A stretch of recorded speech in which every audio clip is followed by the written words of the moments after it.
So here's a wild story for you. It's about a problem, a really simple, kind of hidden problem that was festering inside one of the biggest banks in the world.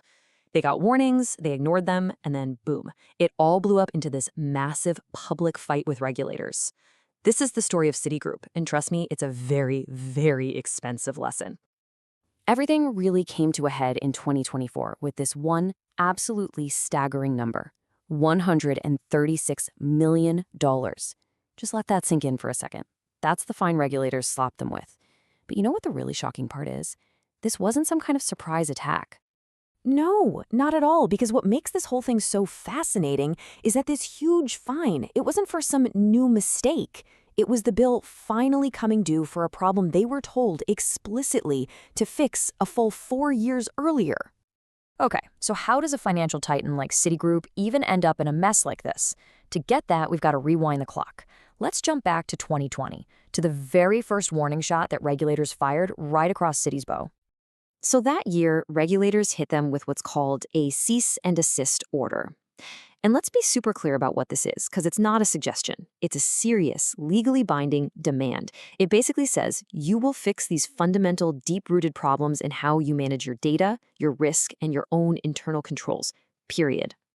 And you can see the whole disaster unfold right here on this timeline. In 2020, the OCC issues that order. Then, for the next 4 years, Citi keeps saying, yep, we're working on it, we promise. But the unified systems that regulators demanded, they just never got built.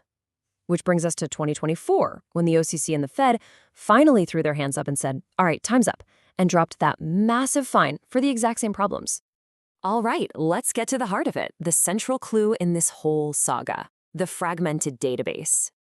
I mean, this is a classic tale, almost a history lesson in what happens when your data architecture goes horribly, horribly wrong. So what was really going on under the hood? What was the actual root cause that led to 4 years of, well, failure? I mean, why couldn't a financial giant like Citigroup get its own house in order? The answer, believe it or not, comes down to one single concept, something that has been a nightmare for database architects for decades: the data silo. Just think of it like this. It's a vault full of critical information that's completely walled off from everything else around it. No talking to other systems, no shared understanding, just isolation. And what's so wild is seeing what this actually looked like in the real world. You had your credit risk data living over here in one system. Then you had liquidity risk being managed in a completely separate, different system. And my personal favorite, operational risk, was being tracked on spreadsheets. Spreadsheets. The result was, predictable chaos. Nobody, not a single person, could get a complete picture of the bank's total risk at any one time. And the direct consequence of all that fragmentation was pretty simple and pretty severe. It made doing consistent, timely, and accurate reports for regulators completely impossible. They were flying blind, and so were the people supposed to be overseeing them. A technical problem like this, it never stays just technical for long, does it?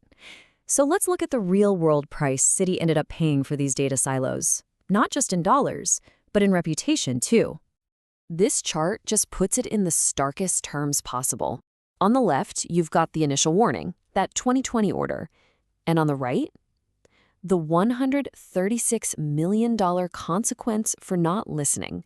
It's just such a dramatic escalation, and it really shows you how fed up regulators were with the lack of progress. And the regulators, wow, they did not mince words when it came time for the final judgment. Their official take was that Citi's attempts to fix things were, and I'm quoting here, incomplete, and that their overall data governance was weak. I mean, that's about as scathing of a report card as a huge institution like this can possibly get. So all of this really points to a much bigger idea. This story isn't just about one bank's messy database. No, it pulls back the curtain on a fundamental breakdown that we can call the governance gap. And this quote from the regulators, man, it just cuts right to the heart of the entire issue. Promises without architecture are worthless. Think about that.